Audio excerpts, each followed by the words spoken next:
अस्सलाम वालेकुम जी, क्या हाल चाल है आप लोगों की। उम्मीद है जी सब लोग ठीक ठाक होंगे। मैं बिल्कुल ठीक हूँ अल्हम्दुलिल्लाह से। अभी सुबह का टाइम था, मेरे हस्बैंड नाइट ड्यूटी कर कर आए हैं और मैं ऊपर सोच रही थी आवाज़ तो मेरे मियाँ की है लेकिन अभी तक आई क्यों नहीं है। उनका ये होता है जब वो आ रहे होते हैं ना, सीढ़ियों पर ही होते हैं फ्लोर की, मुझे आवाज़ आ जाती है तो इसी पर मैंने ना कहा इतनी देर हो गई आए नहीं, तो फिर मैंने विंडो से देखा तो अभी वो बाहर खड़े गुफ्तगू कर रहे थे उन्हें इतना भी नहीं पता था कि मैं ऊपर खड़ी हूँ और जो लोग पूछ रहे थे आप या आपके हस्बैंड की इतनी नाइट ड्यूटियाँ होती हैं, तो यार उनकी वीक में ना 2 या 3 नाइट ड्यूटियाँ होती हैं और 2 मॉर्निंग होती है, बाकी उनके 2 दिन रेस्ट होते हैं क्योंकि वो असिस्टेंट मैनेजर हैं प्रोडक्शन डिपार्टमेंट के ना, इंजीनियर। तो इंजीनियर की जो होती है ना वो मोस्टली शिफ्ट्स होती हैं, कुछ की मॉर्निंग कुछ की नाइट, इस तरीके से उनकी ड्यूटी होती है। एक गिफ्ट लाई हूँ, देखो तो सही, वैलेंटाइन डे का लोग फूल देते हैं, मैं आपको टॉर्च दे रही हूँ गिफ्ट में कर लो अपनी टॉर्च, मेरी तरफ से गिफ्ट रख लो वैलेंटाइन डे का खोलो तो खोलो तो सही। वैसे इतने दिन से ऑर्डर की हुई है, आज के दिन आई है। वो चाह रहे थे मैं फूल की जगह ना आपको ये दूँ। ओह टॉर्च के तो बड़े शशके हैं।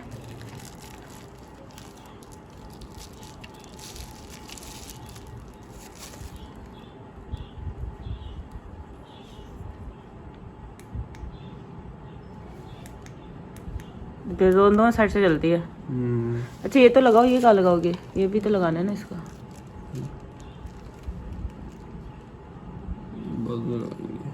इसकी उसकी चार्ज होने वाली अच्छी है। अच्छा जी, फिर हम लोगों ने नाश्ता किया, मैंने कुछ किचन समेटा काम किए। उसके बाद जो है ना आज शाम को हमारी दावत थी। मेरे हस्बैंड है उनकी कज़न जो है उनके घर हमने जाना था। बेसिकली और रिश्ते में मेरे एक तरह के जेठ लगते हैं, तो वहाँ पे हमने जाना है। तो यहाँ पे मैं अभी कपड़े सबके प्रेस कर रही थी, अपने कर लिए थे, फुप्पो के कर लिए थे, बस मेरे मियाँ की शर्ट रह गई थी वो मैं कर रही थी।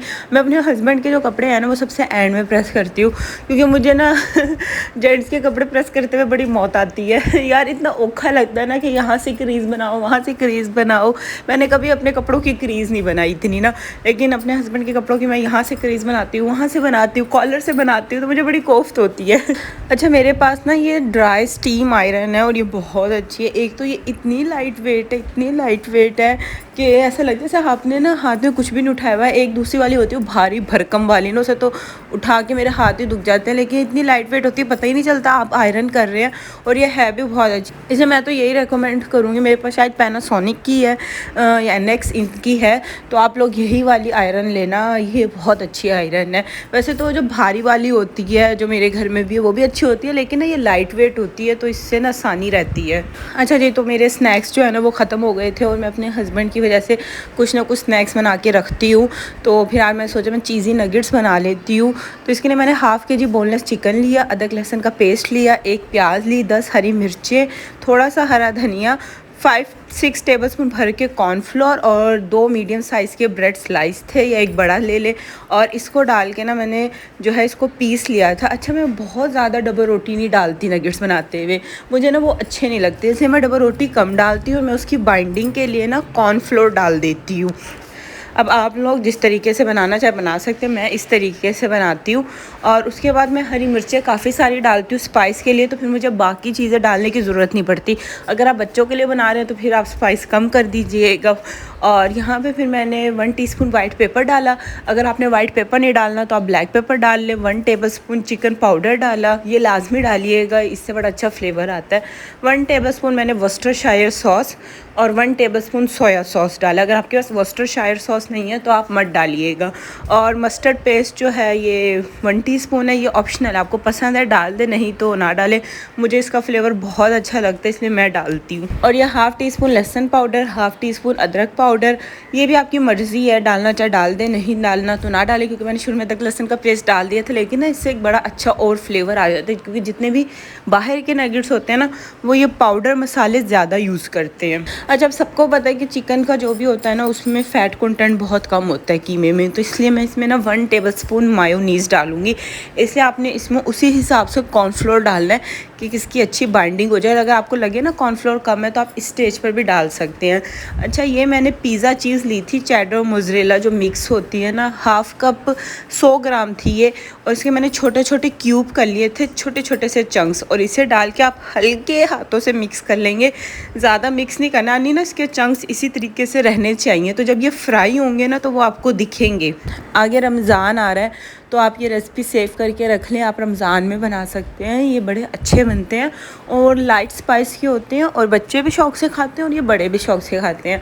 इंशाल्लाह मैं ऐसा करूँगी, मैं रमज़ान की रेसिपियों का ना एक अलग से फ़ोल्डर भी बना लूँगी ताकि आप लोगों के लिए ना आसानी हो।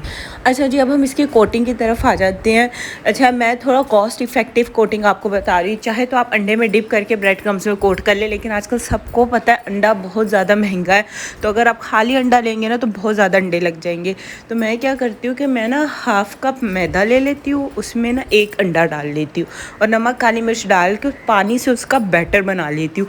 मैं कटलेस के लिए भी यही मिक्सचर यूज़ करती हूँ और नगेट्स के लिए भी, या कोई भी चीज़ जहाँ पे अंडा लगता है ना वहाँ पे मैं ये डाल लेती हूँ। और जहाँ पे आपके 3-4 अंडे लगने होते हैं ना, वहाँ पे 1 अंडे से आपका इतना सारा बैटर बन जाता है, और आप कोई 50 से ज़्यादा इससे चीज़ों को जो है ना आप डिप कर सकते हैं। और 1/2 kg कीमे से, आपके चिकन से आपके 50 नगेट्स आराम से बन जाते हैं, क्योंकि आपने छोटे छोटे साइज़ के बनाने होते हैं।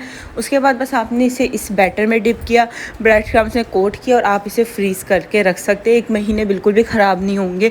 अच्छा, मैंने ब्रेड क्रम्स की ना एक न्यू चीज़ सीखी है कि मैं अब ना इसे प्लेट में नहीं डालती ब्रेड क्रम्स की कोटिंग, मैं उसे ना वो शॉपर में ही रखती हूँ।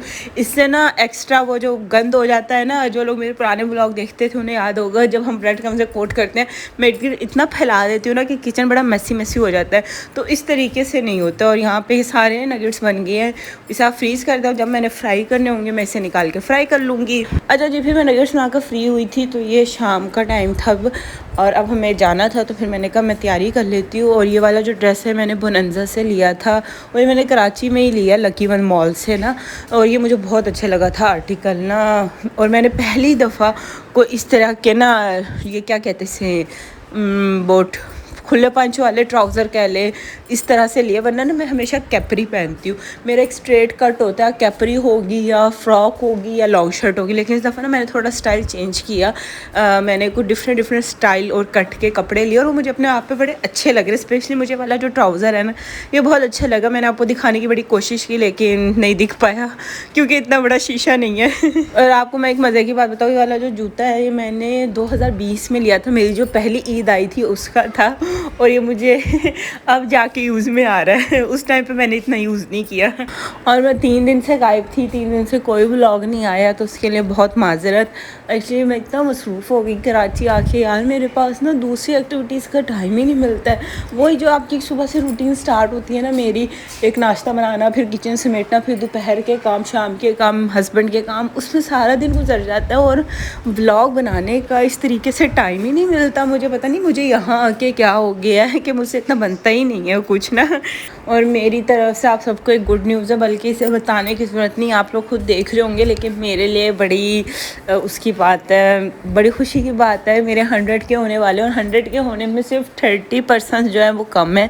तो मेरी आप सबसे रिक्वेस्ट है, प्लीज़ चैनल को सब्सक्राइब कर लें। 24 फरवरी को ना मेरी एनिवर्सरी है, तो उससे पहले आपने ना मेरे ये 100 के पूरे करने हैं, ताकि मैं दोनों सेलिब्रेशन इकट्ठी कर लूँगी। तो मेरी रिक्वेस्ट है, जिसने सब्सक्राइब नहीं किया ना फ़ौरन सब्सक्राइब कर लें। और यहाँ पे इन्होंने हमारे लिए इतनी सारी चीज़ें मंगवा ली थी। ये चिकन रोस्ट था और ये पिज़्ज़ा था।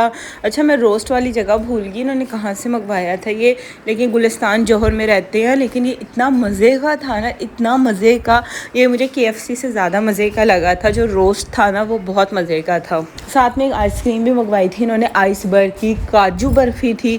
अगर कोई हो ना कराची में वो ज़रूर खाइएगा काजू बर्फ़ी, इतना कोई मज़े का वो फ्लेवर था। मैं आइसक्रीम नहीं खाती शौक़ से, लेकिन वो मैंने भी शौक़ से खाई थी। यहाँ पे सब जो है ना वो मेरा चैनल देखते हैं, तो मैं खुद अपने आप को बड़ी स्क्रीन पे देख रही थी कि मेरा चैनल कैसा लगता है। मेरे गोलगप्पे इतने सजा के लिए अच्छे, इतने सारे वो वाले गोलगप्पे हैं, अम्मी को भी दे दियो ना। नहीं मैं नहीं खा रही, क्यों? बिल्कुल भी नहीं, तुम दोनों खा लो। कराची के गोलगप्पे भी अच्छे हैं, बट स्टिल मैं मुल्तान के गोलगप्पे बड़े मिस करती हूँ, क्योंकि जो पंजाब के गोलगप्पे हैं ना वो बड़े मुझे याद आते हैं। शायद हमें एक और तरह के गोलगप्पे खाने की आदत है, तो वो वाले जो गोलगप्पे होते हैं ना उनकी अलग ही बात है। तो खैर यहाँ पे हमने गोलगप्पे खाए थे, और ये शेक मेरा नहीं था, ये मेरे मियाँ का था, क्योंकि वो शेक के बहुत शौकीन है। मैं इतने शौक से नहीं पीती, लेकिन वो जब भी बाहर जाएंगे ना ज़रूर ख़रीदते हैं। और बस यहाँ पे जो है वो हम लोग घर आ गए थे, 12 बजे का टाइम हो रहा था, और बस आते जो है ना वो मैंने अपनी चीज़ें वगैरह जो है उन्हें समेटा। अच्छा, मैंने बड़े टाइम बाद ये कांच की चूड़ियाँ पहनी है, क्योंकि गर्मियों में मेरी इतनी एलर्जी हो गई थी कि मैं पहन ही नहीं पाई थी, लेकिन अब मुझे नहीं होती, जैसे अब मैंने पहनी है। बस यहाँ पे मैं नमाज़ पढ़ूँगी, ब्लॉग को भी एंड करेंगे, नेक्स्ट वीडियो में मुलाकात होगी। अल्लाह हाफिज़।